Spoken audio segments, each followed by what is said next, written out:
banyak surat berharga negara di isu di dalam negeri. Dari mulai masyarakat ini, anak-anak mahasiswa sekarang udah banyak yang di bawah 20 tahun sekarang mereka menjadi investor. Mereka bisa beli dengan 500.000 rupiah tabungannya daripada, dan mereka makin savvy. Dia bisa milih, aku mau beli surat berharga negara atau mau beli stok. Kalau stok kadang-kadang turun, mereka kemudian rugi. Jadi ini mereka makin menjadi yang disebut investor base yang luar biasa makin bagus. Ibu-ibu rumah tangga ini sekarang majority di dalam. Jadi kalau lihat gender, ibu-ibu itu cukup banyak mereka sekarang. Bapak-bapak kayaknya sibuk entah apa gitu ya. Tapi anak-anak dan ibu-ibu itu kayaknya banyak yang invest di surat berharga negara kita. Surat utang paling banyak dibeli oleh mahasiswa dan emak-emak juga. Seperti yang sudah dibicarakan tadi oleh Menteri Keuangan kita, yaitu Ibu Sri Mulyani. Beliau mengatakan bahwa Sun itu banyak dibeli oleh masyarakat dan juga mahasiswa. Berarti Sun itu sangat populer dong ya di kalangan masyarakat saat ini. Sun itu apa sih? Sepertinya menarik nih untuk kita bahas. Sini. Buat yang belum tahu apa itu Sun dan masih bingung tentang Sun, simak terus videonya ya, jangan di-scroll dulu. SBN sendiri adalah instrumen yang digunakan oleh pemerintah. Untuk mendapatkan dananya didapat dari investor, dengan janji untuk membayar kembali utang tersebut dalam waktu tertentu beserta bunganya. Mengapa Sun menarik untuk dibahas?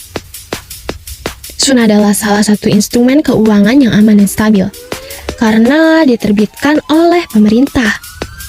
Sebagai lembaga yang dianggap kredibel dan mempunyai hukum yang kuat, investasi Sun bisa memberikan keuntungan yang menarik bagi investor, seperti bunga yang lebih tinggi dibandingkan dengan tabungan biasa.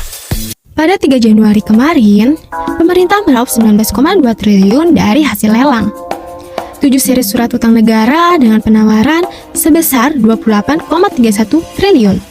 Wow, keren banget bukan? Berarti ini menunjukkan bahwa investasi Sun itu masih banyak peminatnya kan? Meskipun dalam keadaan situasi ekonominya itu pasca COVID-19. Tahu nggak sih, baru-baru ini pemerintah lagi ngeluarin surat utang negara loh. Kenapa pemerintah bingung banget sih buat ngeluarin surat utang negara? Padahal kan bukan pendapatan negara itu dari pajak doang ya. Nih, tunggu gue jelasin ya. Jadi gini, meskipun pemerintah ini mengelola pendapatan dari pajak, non-pajak maupun dana hibah, ada kalanya pendapatan tersebut nggak cukup untuk membiayai anggaran belanja negara. Nah, untuk menutupi kekurangannya itu, negara ini terbitin yang namanya surat utang atau obligasi yang ditawarin kepada masyarakat. Oh gitu. Kemudian muncul nih pertanyaan, kapan sih pemerintah ini bayar utangnya dan berapa imbal yang kita dapetin? Jadi begini, untuk masa jatuh temponya sendiri itu berbeda-beda, mulai dari 1 tahun sampai puluhan tahun. Nah, sama juga nih, untuk imbal yang bakalan kita dapetin itu berbeda-beda juga, tergantung dari masa jatuh temponya dan suku bunga saat obligasi itu ditawarin. Biasanya sih, imbal yang kita dapat itu sekitar 5% sampai 8% per tahun. Oh iya, teman-teman tahu nggak kalau surat utang negara ini juga ada jenisnya loh. Apa aja sih jenis obligasi atau surat utang yang diterbitin sama pemerintah? Jadi ada 4 jenis surat utang yang biasanya diterbitin sama pemerintah. Yang pertama itu ada saving bond retail atau SBR. Yang kedua ada obligasi retail negara atau ORI. Yang ketiga ada sukuk tabungan atau ST. Yang keempat ada sukuk negara retail atau SUKRI. Balik dulu ya, Bu ya. Oke, makasih banget loh info ya. Bye. Oke. Tadi kalian ngomongin apaan sih? Kayaknya seru banget nih. Itu loh, Inka itu ngomongin ada jenis surat utang negara. Mana aja tuh? Ada SBR, SUKRI, sama ST. Perbedaannya apa aja? Oke deh, ini dia 3 perbedaan dari jenis surat utang negara. Oke, kita bahas perbedaan keempat jenis SBN atau SUN tersebut. Yang pertama berdasarkan kategorinya. Berdasarkan jenis SBN atau SUN itu juga ada jenisnya loh teman-teman. Ada konvensional dan ada juga yang syariah. Nah, untuk yang konvensional itu SBR dan ORI. Sedangkan ST dan SUKRI itu masuk ke dalam kategori syariah. Kenapa sih dibedain antara syariah dan konvensional? Singkatnya gini teman-teman. Mereka berdua ini, ST dan SUKRI itu dikelola sesuai dengan prinsip syariah. Yang kedua, kategorinya adalah bisa diperjualbelikan ke sesama investor lain atau enggak. Nah, untuk SBR dan ST itu nggak bisa nih diperjualbelikan, sedangkan ORI dan SUKRI bisa diperjualbelikan. Maksudnya itu, jadi gini, misalnya kita beli SBR atau ST, berarti kita harus pegang SBR dan ST itu sampai tanggal jatuh temponya. Gak bisa tuh kita jual semua atau pindah tangankan ke orang lain.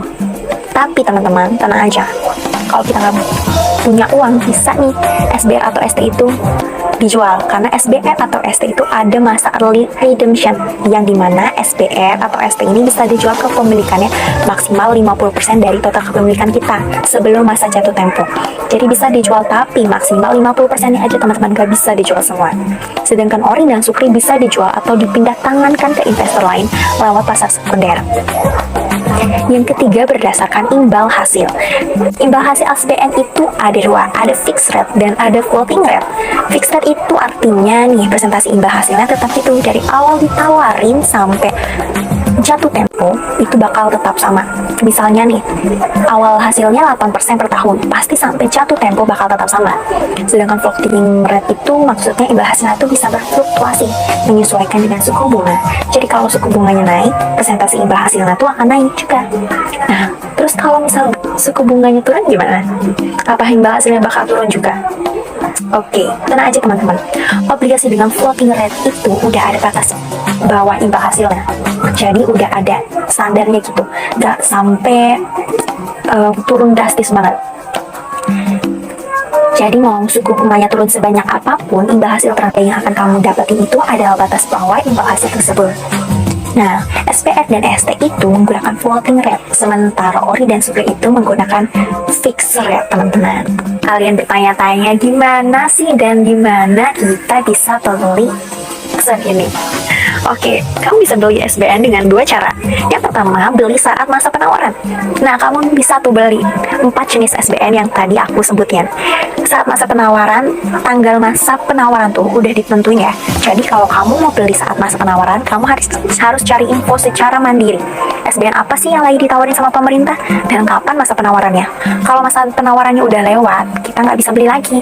Kamu bisa beli SBN di mitra distribusi atau agen penjual yang bersangkutan.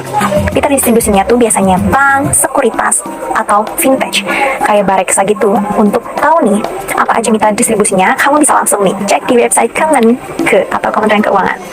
Yang kedua, beli di pasar sekunder. Nah, ini agak beda nih. Kalau di masa penawaran, kita bisa beli SBR, ori, ST, dan sukri. Tapi, kalau di pasar sekunder, kita tuh cuma bisa beli ori dan sukri aja. Kenapa? Karena SBR dan ST itu tidak diperjualbelikan di pasar sekunder. Hampir sama nih. Kamu bisa beli ori atau sukri di pasar sekunder dengan menghubungi mitra distribusi yang bersangkutan. Kamu juga bisa nih, jual atau ori sukri yang kamu punya di mitra distribusi tempat kamu beli ori atau sukri tersebut. Sejujurnya nih ya, masih banyak materi tentang SBN ini. Juga banyak banget jenis SBN yang dikeluarin pemerintah. Gak cuma 4 jenis yang udah disebutin di atas.